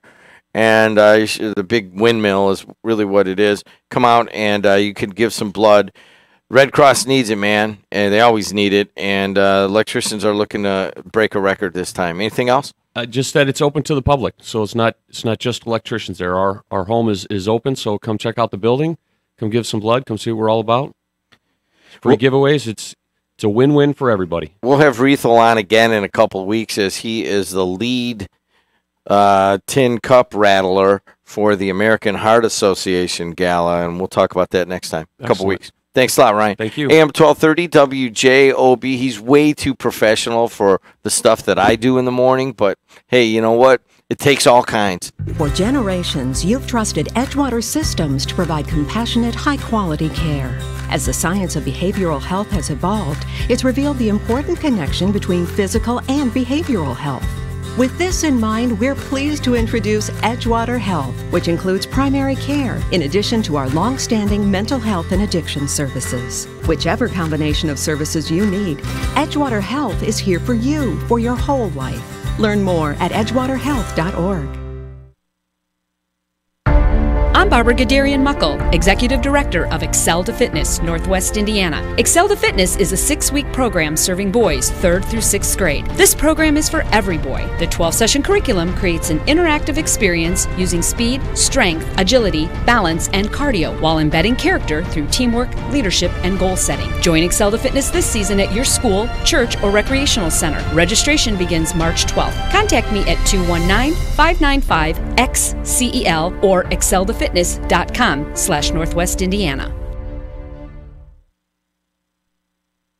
Baxter Printing, located at 3837 Ridge Road in Highland, is a family-owned and operated union print shop that has been serving Northwest Indiana for over 60 years. Our list of satisfied customers range from union locals and politicians to the everyday entrepreneur working hard to get their business off the ground. We help make that happen through our expert design and advice, creating everything from every-door direct mailers to business cards and banners. Why don't you let the Tarosi family at Baxter Printing assist you in your next project? Call us today at 923-1999 and hear me say, Baxter Printing. Do you have or are you at high risk for cardiovascular disease, also known as CVD or heart disease? Are you unable to take statin medications due to side effects? You may be eligible for a clinical research study being conducted to test the safety and effectiveness of an investigational medication that may help to reduce the occurrence of major CVD events, such as heart attacks and strokes, for patients with or at risk for CVD who are also statin intolerant. To qualify, you must be at least 18 years of age, have a history of or are at high risk for CVD, have not been able to tolerate 2 or more statins, and meet additional study criteria. Qualified participants will receive all study medication and study-related care from a dedicated team of medical staff at no cost. Health insurance is not required to participate. To find out more and to see if you qualify, call Cardiovascular Research of Northwest Indiana, LLC at 219-203-1990. That's 219-203-1990. Call now. 219-203-1990. Hey, if Jackie Sutton and Dave Dennison had a baby, what would it look like? I don't know, man, but it's still funny. Hey, 294 around the city looks pretty good. 80 going east and west looks good. No, 294 has a little bit of a problem.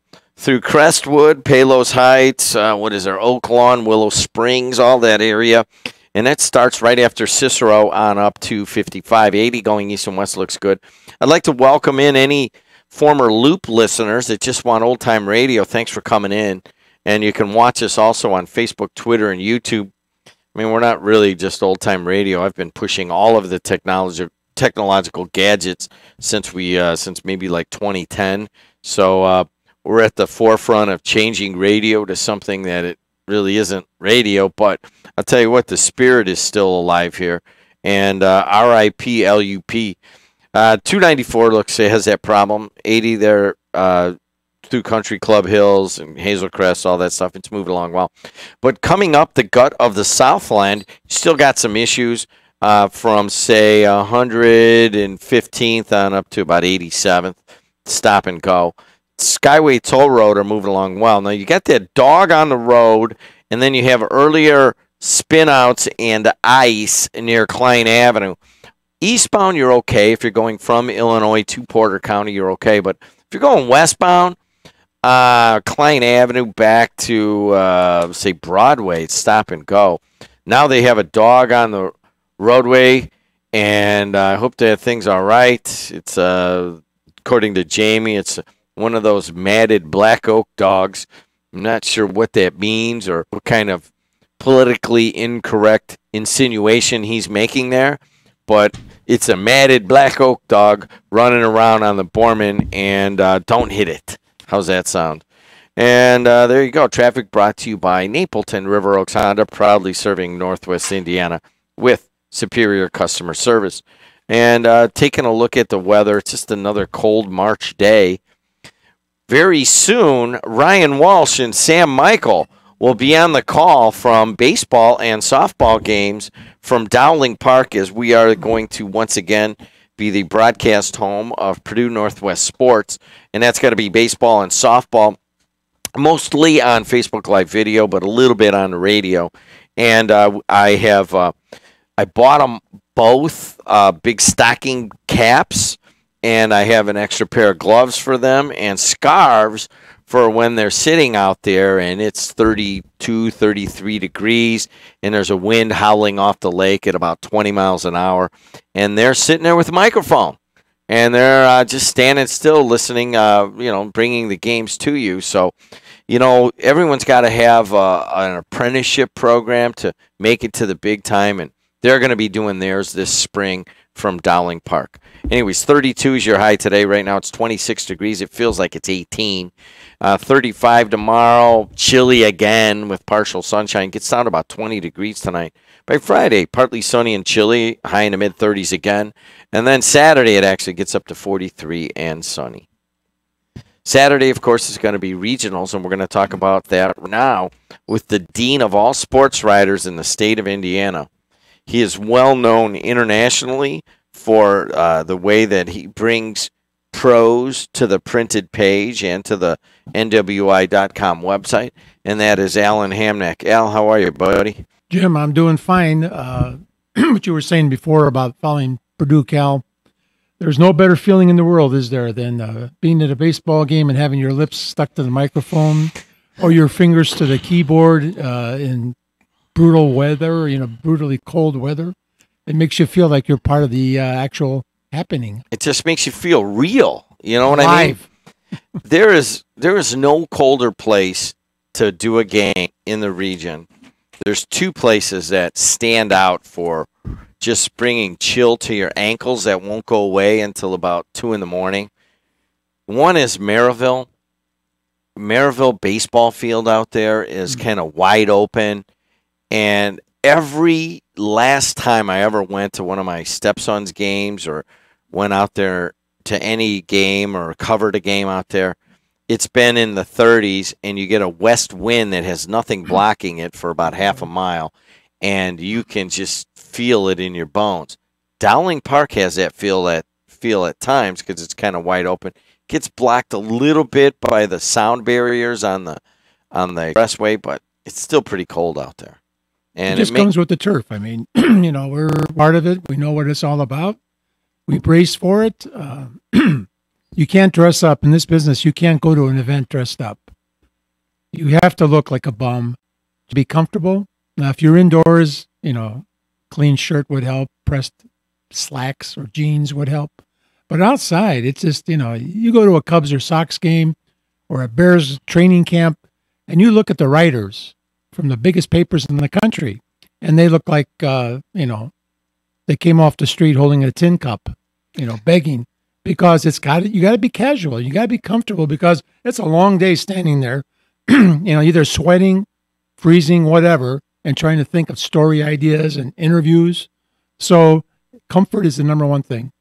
It is definitely that. And these guys are going to be wearing boots, hiking and camping boots. And a lot of times you actually got to wear the Gotchis underneath the jeans. And then, of course, you're better off with a Carhartt jacket versus anything a little bit more stylish. But we're looking forward to it because P&W is now Division II, and that makes all the difference. Now, we saw some pretty tough seasons in basketball. It was really kind of hard to announce the games and so forth as we got beat on a regular basis. I think it was 2 wins for the men, maybe 4 or 5 for the women. And but we kind of expected that. Maybe not quite that deeply, but I'll tell you what, Al, as they you need some more volume in your headphone? Is that what it is? Oh, your mic? Okay, there you go. Al's directing the audio procurement here. Anyways, they had some pretty good teams come through here, Al, and I got to tell you, man, I was just entirely impressed what Division II basketball brings, and it's just a world away from NAIA. They expected to be beat. They expected to be humbled quite a bit, but it's a learning process, and as they get more athletes coming in, student athletes, and better student athletes, that's going to turn around eventually. He's Al Hamnick. Yeah, we're in the middle of the Indiana High School basketball tournament, and I went out to Lake Central this year. I was against that sectional being at Lake Central. I wanted it to stay at East Chicago. It's a huge place. They've always treated us really well out there. And now I'm torn, and I guess I'm kind of glad that they're rotating it around because we had it at EC. Now it was at Lake Central. I could not. I don't know if I've ever really been treated better at a place. Media-wise, they had great food. They gave us everything we wanted, and that gymnasium is perfect for a high school basketball sectional. Now it will move to Crown Point after this. That, of course, is right there with it. And then it'll go back to EC. You lose a little of the tradition of going to the East Chicago sectional, but by all intents and purposes, it was a complete success. The only thing we can complain about occasionally in the media is just seating, good seating. You don't want to be in a far corner. We're in a far corner. Are you upstairs or on the floor level? The electronic media is upstairs, but it gave us plenty of room, and I had a pretty good view. A little bit far. A little bit far on the far end, but they have all of the jacks there, and they gave us we needed it because I brought my P&W students with me, and so we needed all of that area. Print media is right down there behind the score, right center court where you normally are. Okay. I haven't been there this year, but the first year print media was up above, and they gave us bar stools to sit on, and you were very high above the writing surface, the table that you were sitting at. So that was awkward. And Dave Malaznik had said, well, we're going to bring in better chairs, this season. And they did. They did. We had, it was pretty, Dave Kuziak and I were, I guess at the right height, put it that way. And all of our students had that also. The one thing that was evident was that it's pretty even. The section was very even. And there were a couple of storylines. First of all, Robert Hall passed away in the middle of the season, and Morton played very inspired basketball. Russ Marcinek was actually there. He was the coach of the 1976 Governors that won the last sectional for Morton. Doesn't it seem like a long time? And his son coached there, too. Russ Jr. Russ Jr. was the Morton coach for a while. Yeah, and then his grandson actually played for Lake Central, so he was kind of conflicted. But all in all, it was a pretty good situation. The issue is we don't really have the star teams right now. You know what I mean? And you could say, oh, it's all mediocrity, but in a weird way, as we put all the games finally on people's phones, we couldn't ask for more parity and some very good even games that went right down to the wire. And that's what that happens if you don't have the star team. I hope we, by social media and the electronic media, I hope we don't drive fans away from the games. I know I was at Hammond all week, and Twitter kind of exploded with sectional stuff. And I thought, wow, this is great. Fans are really involved. But now I'm wondering, were they actually at the game, or were they just passing on messages, back and forth from a few people who were at the game? It's easier to stay home if you can get the game brought to you either on your phone or, what do you call it?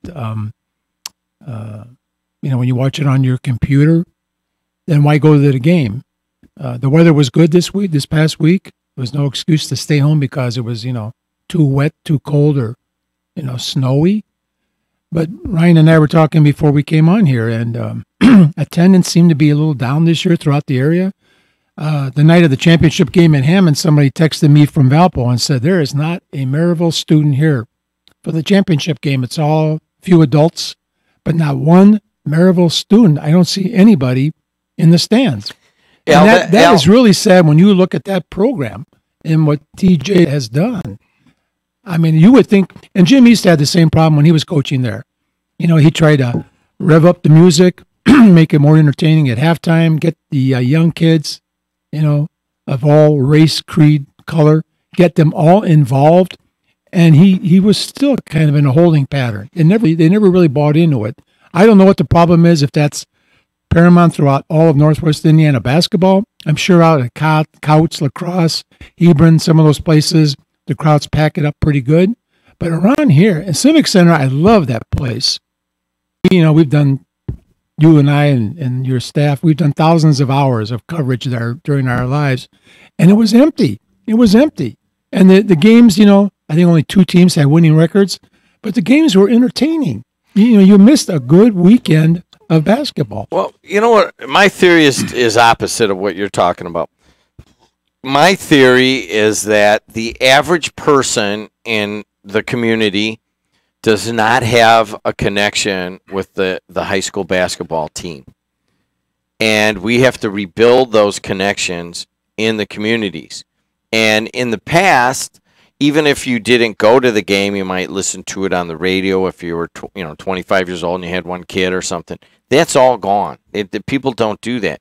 We have to rebuild the connection with the community, kind of like the Big Ten did with the Big Ten Network.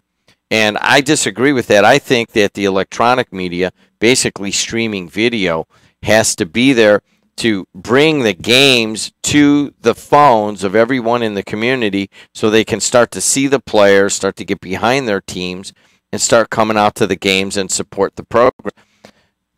In the last 10 years, it's been very disappointing going to the Civic Center or going to a lot of these sectionals. There's there's not a lot of interest, and there's not a lot of attendance to the games. That has to change. If you use the Big Ten model, 10 years ago, Big Ten wasn't always selling out at a lot of these places. Now you go down to Purdue, it's $250 a ticket to see Minnesota play.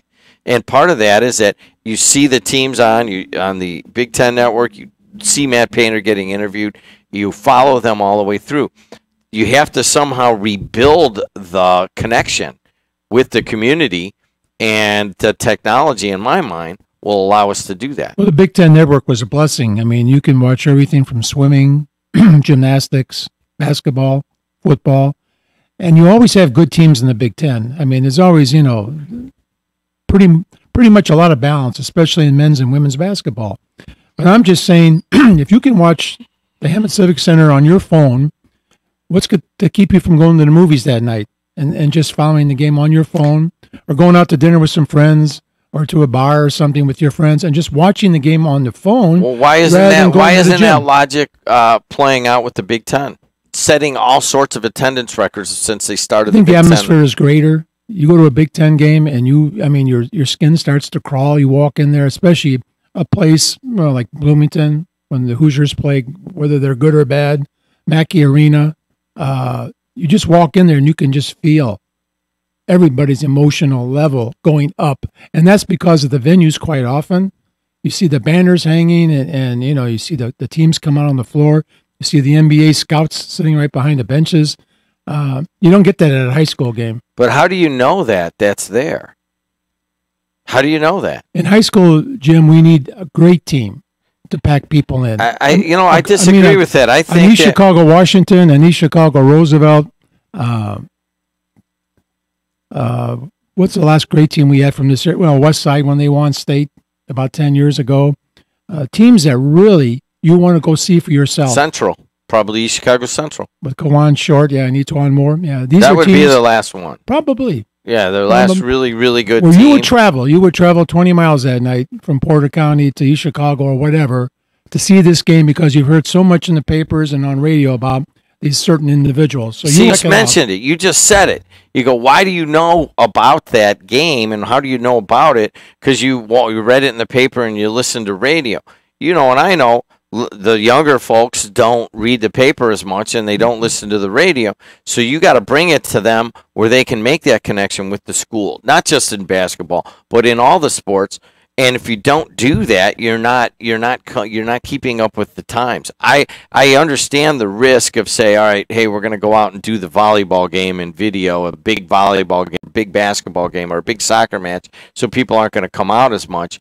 But on the other hand, you're also building up a relationship where you're basically advertising the game, and that over time, if you use the Big Ten network model, it will actually give more money and more acclaim to your program. I know that's hard to believe, but I think that will happen. There's a big but right here, and I don't want to sound like a party pooper, but our job, at least in the newspaper business, is not to be a public relations firm for a school, an individual, a movement.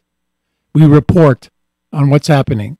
We tell the story behind the scene, stories behind the scene that people might not be familiar with. But it's not our job to just hike up high school basketball to where, they're knocking down the gymnasium doors. That's never been our job. It never will be. Radio, I can't speak for because you have sponsors. And if somebody's in Munster, a business in Munster says, hey, we'll give you a contract, for a year, nice lucrative contract with ads, but we want you to come out and cover every Munster basketball game, well, then you're kind of obligated in that regard. But the media in general is not a public relations instrument whose job is to make sure that school, that team is successfully a success at the gate, in other words. When the Big Ten does a game and you watch that game, what is that? It's not just your enjoyment. You're showcasing that team, and you're allowing all of its fans to have the connection with that team. But it's the Big Ten network. It's the Big Ten network. Those are Big Ten teams, so they're going to promote the teams the best they can. The more they do that, the better they do that, the advertising goes up. If you watch a Big Ten game, and there's nothing wrong with that. No. That's the model. That's the model to use for TV and radio. Yeah, in a heartbeat. And if you don't do it, you're doing the kids a disservice. Not for the newsprint, industry. Yeah, but you see, that's unless you're the school paper. If you're the school paper, God bless you. Be out there at every game. I disagree with that. The team. If you ask me, and I know you got new guys over there, and Joe Adestoni's a friend, and I'm glad that he was put in general manager. I don't need any comment there because he's like one of the more forward-thinking guys in all of the region, and part of that is that he embraces the technology. If you ask me, you guys should be doing a lot more of what you don't want to do, which is video and radio and audio, and it's all one. I mean, we're doing video and radio mostly. You guys are still mostly just writing stories and putting pictures up there.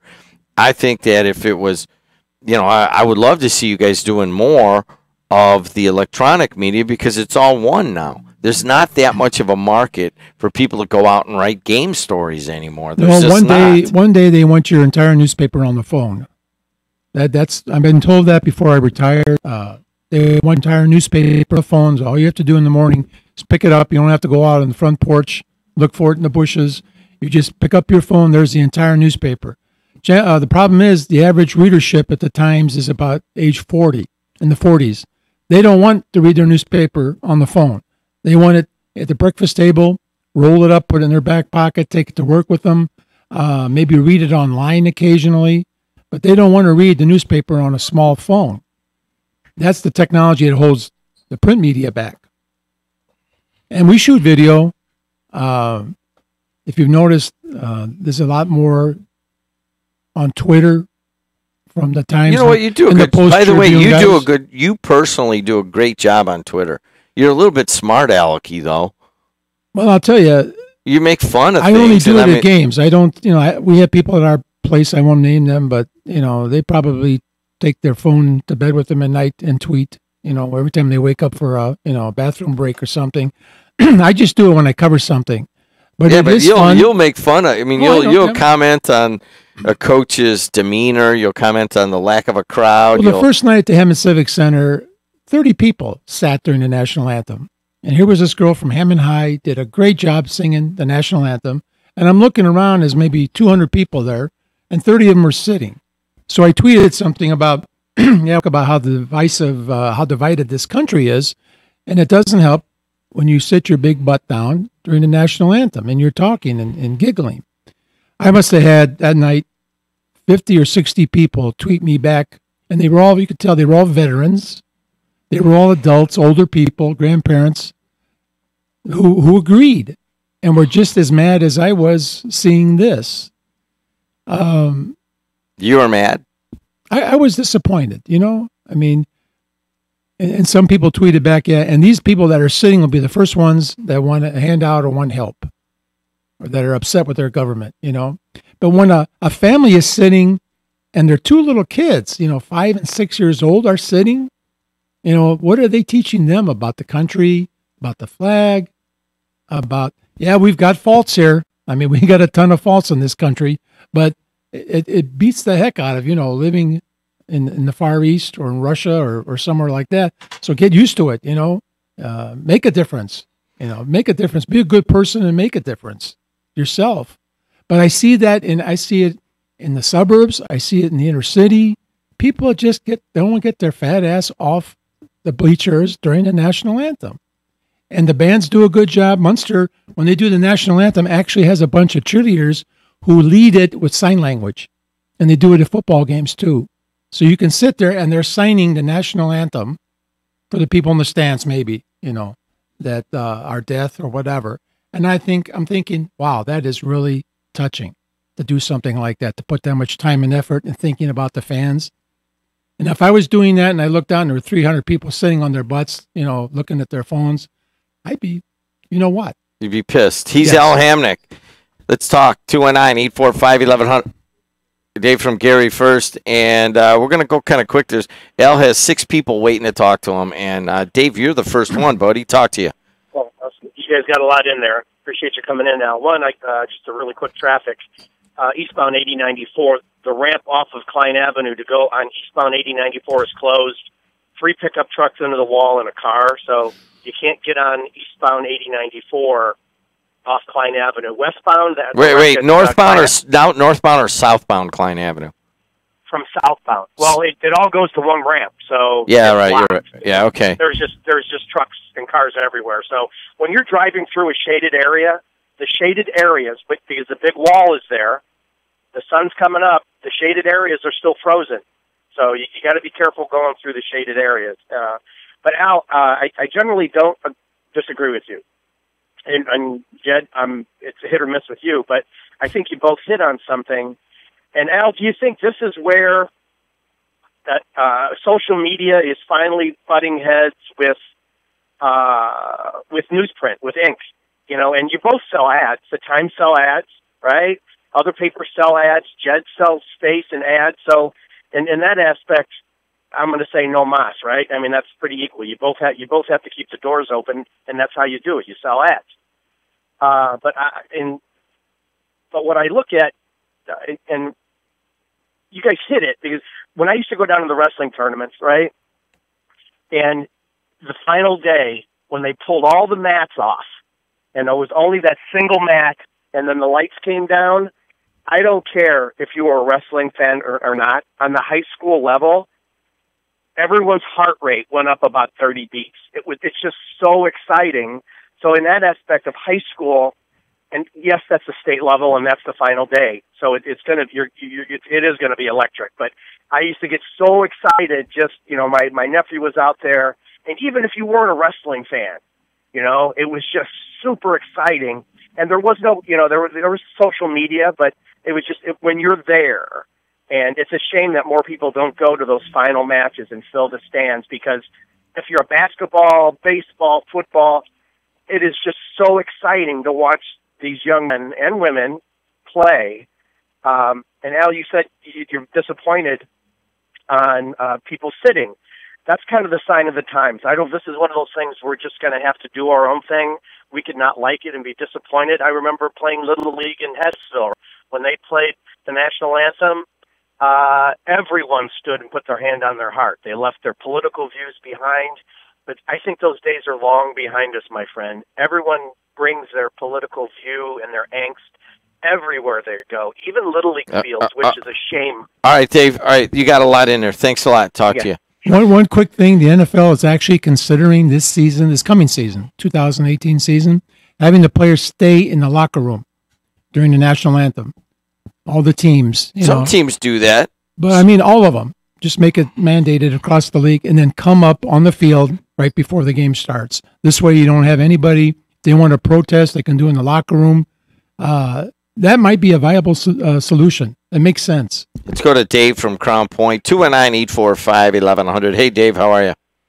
Jim, I think you need to clarify. You're talking about the low turnout to these live events like at the Hammond Civic Center, sectional games, and so on and so forth. I defy you to tell me a time you walked into Crown Point High School gym for a varsity basketball game and saw a handful of people in there. Yeah, that's true. And quite frankly, at a lot of schools, that is the case where you have regular attendance at most of the sporting events. But Crown Point's a little bit of an anomaly. I think around the region, over time, attendance has eroded at all sporting events. And I'm just using Crown Point as an example, be it that I'm a resident of Crown Point. But if you take the Inferno down in Lowell, you go to KV, and I'm inclined to believe Lake Central and Munster, all these sporting events are probably pretty well attended. I mean, I'll tell you what. Not as much as you would think. Not as much as you would think. Even the Tuesday and Wednesday sectionals at East Chicago and Lake Central, when they have it this week, could have used a lot more people. You go to a Lowell basketball game, and it's very, very sparsely attended. I mean, you have spotty attendance at some of the sporting events, but it could certainly be a lot larger to support the teams. Well, maybe I'm living in a fishbowl. I mean, based on the small body that I've experienced from the middle school level all the way through the high school level with my kids, it seems like every sporting event, for the most part, is pretty well attended. And I just thought maybe it's a sociological issue, depending on where your geographics are. Well, what do you mean by that? What do you mean by that? Well, I don't know. I don't know. And I'm just asking. I mean, is it possibly the schools in North Lake County are more sparsely attended than the schools in South Lake County? I'll tell you two things, Dave. Hold on, Dave. Al's going to answer that. Go ahead. There's two things. First of all, Crown Point has a great atmosphere, even in football. Good turnouts at that beautiful stadium that they have. Basketball, the fans are into it, the adults are into it. Plus, and the biggest factor is you're in the Duneland Conference. And this year you had 4 outstanding teams in the Duneland. So when they come in or you go to play them, you're going to draw well and you're going to travel well. You're really blessed to be in the Duneland. You had Valpo, Chesterton, Portage, Michigan City, Maryville this year.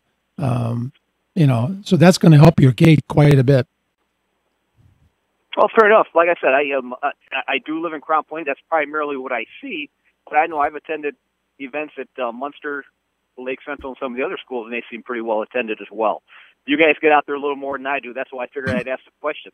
Yeah, well, we both see the same thing, and we come at it from different angles, which is that we could use a lot more attendance at local high school sporting events. Thanks a lot. I appreciate it. 219-845-1100. And, Ryan, where are we going to? Number 4, and that is who? It's not marked up there. Is that Jamie? Hey, Jamie, how are you? Hey, I'm good, Jim. How much of it do you think has to do with people aren't able to afford to go night after night to these games? They're not the cheapest anymore. And then if you do take a family, I mean, they charge the same amount for a 4-year-old kid as they do an adult. It's a factor. What is it? I don't think that's an excuse. It's $6, and then it's No. Al, you don't have young kids, I guess, then, do you? No, but I mean, it's not like they charge you for parking at high school games. It's still, if you got a family of 5 to go watch your brother, it's still $28 each game. But Jamie, people will still go and buy junk food at the grocery. They'll buy, 5 cases of beer. They've got cable TV. I mean, but I mean, they're spending money on things so that a high school game, I don't think, should break you. Now, if you've got 15 kids in your family, definitely. But I think a husband and wife, a dad and his son or daughter, if they want to go to a game, I don't think that's going to break you. Okay, so 3 games in a week at $75. Well, you pick and choose. I would go the first night, and then if my team got to the finals, that's what they're doing. So if you pick and choose, you're down, right? If you're not at every game, before parents used to go to every game, didn't they? I think my parents never missed a game. You're right. I think Jim and I are more concerned with the student turnouts because they're the ones that that stand out the most. That's who I'm talking about. That's who I'm talking about. They only get so much of money a week. How much money a week do you think Hammond kids? How much money a week do you think some of these inner cities kids? But don't you get a student pass during the year? You get a student pass for athletic. No, you do not. I thought you got a student pass during the year for athletic events. You pay like $20 when the school year begins, and that lets you into all of your school's events. I don't believe I don't know the answer to that, but I see a lot of kids paying on their way in, put it that way. I pay every individual game for my son when he goes. I think they got to pay, Al. And I think he's sectionals is a whole different thing. The state gets all that money, Al. You know that. Well, they get percentage, yeah. But I always thought that those passes were good even during the tournament. I hadn't even thought of that. Is that a factor, the cost of going to the games in, the more poverty areas? You know what? That's a good point, Jamie. Thanks a lot. We got one time for a couple more. We've got MX who's been waiting. MX, what's going on? Well, first of all, Al stole my thunder. I don't mean to be the Grinch in all this. You said you get 100,000 views all weekend. A motocross competition video gets over 1 million views in probably 2 hours. And this is why Lake County is going down. Motocross is the most physical, roughest sport in the world, respiratory-wise. And we don't have that here. But we push basketball, where you got fights at Griffith. You know what I'm saying? So, you want to know why Lake County's going down? Keep pushing your agenda. Got to go. 219-845-1100. Hey, Vinny, how are you? Hey, good. Hi, Al. Hi, guys. How you doing? Okay, good. Long time. Al, I work with some high school students in Maryville. They have to pay to get in. Okay, they don't get, even though they got their pass, they still have to pay. When I lived in Pittsburgh, Jim, when we had basketball tournaments, you can pay a package. Okay, say I never had, my daughter when we moved back out here, but when I had friends of their children who played high school basketball, we got into a package, and it was reasonable. It was $100, and then you pay for your parking. Okay, and what they did was that $100 package was for all the games. You did not have to pay for one game for this pay, or you have to go to one game for that and pay. You can pay for a whole package, and with the student athletes with their parents, they got a discount because their son played basketball in the tournament, and it was great. Everybody, you want to talk about getting behind your teams. These venues, they were packed. Everybody supported. Other teams supported their other teams who got knocked out. It was great. All right, man. Thanks a lot, Vinny. Hey, I'm going to take Mad Mac and Bill, and then that'll do it. Hey, Bill, how are you? Good morning. I was at the Andrean basketball game, and I share the same frustration. It wasn't very well attended. But another thing I noticed that I bet Al Hamnick knows, and you know, that the teams that I watched and the teams with in this county, I don't think they could compete with Pete Turgovich, Junior Bridgman, and Darnell Liddell. We haven't had a team that could do that for years. And what do you mean? Are you saying, and this has been a common, I guess, acknowledgement, is that perhaps the teams were down this year? Is that what you're saying? Well, I know I don't want to use the term down, but from an objective standpoint, basketball was a little higher quality on those teams. They got scholarships. UCLA and Junior Bridgman had a very successful professional basketball career. He's right. The talent level is low. Well, I think as an aside, you know, you get into conversations as who was the best all-around athlete in this area ever.